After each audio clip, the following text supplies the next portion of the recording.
कहानी को शुरू करने से पहले आप लोगों से एक छोटा सा निवेदन है कि ऐसी कहानी सुनाने के लिए हम बहुत मेहनत करते हैं। इसीलिए अगर आपको हमारे चैनल का कंटेंट पसंद आए तो इस चैनल को ज़रूर सब्सक्राइब कीजिए और बेल आइकन को प्रेस कीजिए।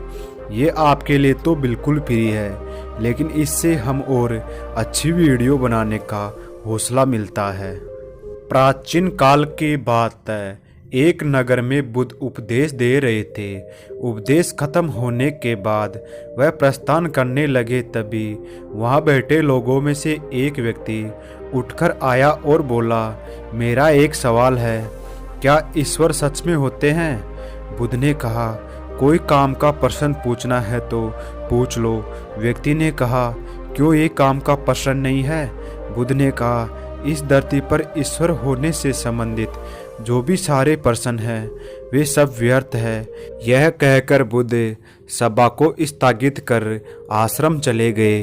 अगले दिन वह व्यक्ति आश्रम गया और बुद्ध से कहा कि ये बुद्ध, कल आप मेरे प्रश्न का जवाब दिया बिना चले आए। आज भी मेरा वह प्रश्न है। आपने कई सालों की तपस्या की है, आपको इस सवाल का जवाब पता होगा, आप मुझे ज़रूर बताइए। बुद्ध मुस्कुराए और बोले, तुम आस्तिक हो या नास्तिक? वो व्यक्ति ने कहा कि हाँ, मैं आस्तिक हूँ। बुद्ध ने कहा, तुम किस ईश्वर को मानते हो? व्यक्ति ने कहा, मैं उस ईश्वर को मानता हूँ जिसे मेरे पीढ़ियों से मेरे पिता, दादा और बड़े मानते आ रहे हैं। बुद्ध ने कहा, क्यों उन्हें उस ईश्वर के बारे में पता है? व्यक्ति ने कहा, हाँ, मेरे पिता ने उनके बारे में बताया है और मैंने कई महात्मा और ज्ञानियों और साधुओं से उनके बारे में चर्चा भी की है।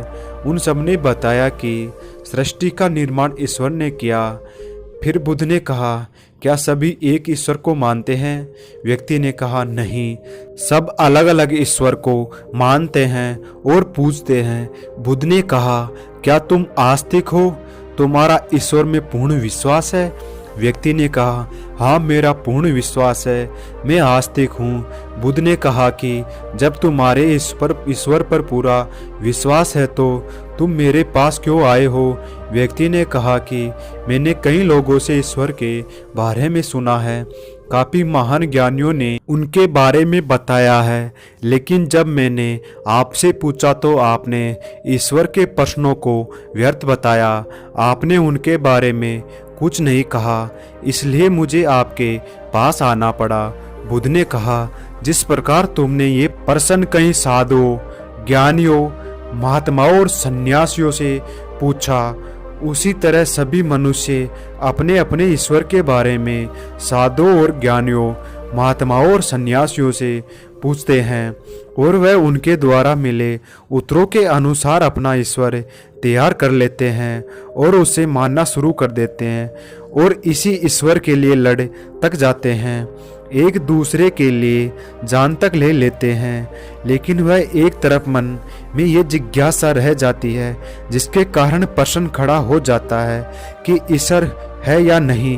पूरा जीवन यही सोचने में लगा देते हैं और दूसरी तरफ हम खुद को आस्तिक भी कहते हैं ताकि हमारा ईश्वर हमसे दूर ना हो। वही तुम अपना प्रश्न लेकर हमारे पास आए हो कि ईश्वर है या नहीं।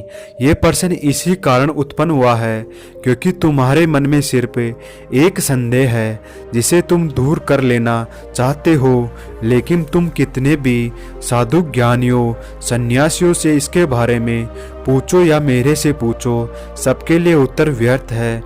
जब तक तुम स्वयं न मान लो कि ईश्वर है या नहीं, सिर्फ मान लेने से तुम दुविधा में रह जाओगे और संपूर्ण जीवन निकाल दोगे। तो मुझसे पूछने से अच्छा है तुम आओ और ये जान लो कि ईश्वर है या नहीं। मैं तुम्हें रास्ता दिखा सकता हूँ जो सत्य और ज्ञान का रास्ता है। उसमें केवल जानने के लिए जगह है, मानने के लिए कोई जगह नहीं। वह व्यक्ति बुद्ध का शिष्य बना और ज्ञान प्राप्त के लिए सत्य की राह पर आगे बढ़ गया। मानने से बेहतर है खुद जानो कि ईश्वर का अस्तित्व आपके लिए कितना या नहीं। या तो आपके पूर्ण विश्वास होना चाहिए या फिर आपका विश्वास अभी अधूरा है। आपने इस कहानी से क्या सीखा कमेंट करके ज़रूर बताइए, और चैनल पर नए हो तो चैनल को सब्सक्राइब ज़रूर करें। धन्यवाद।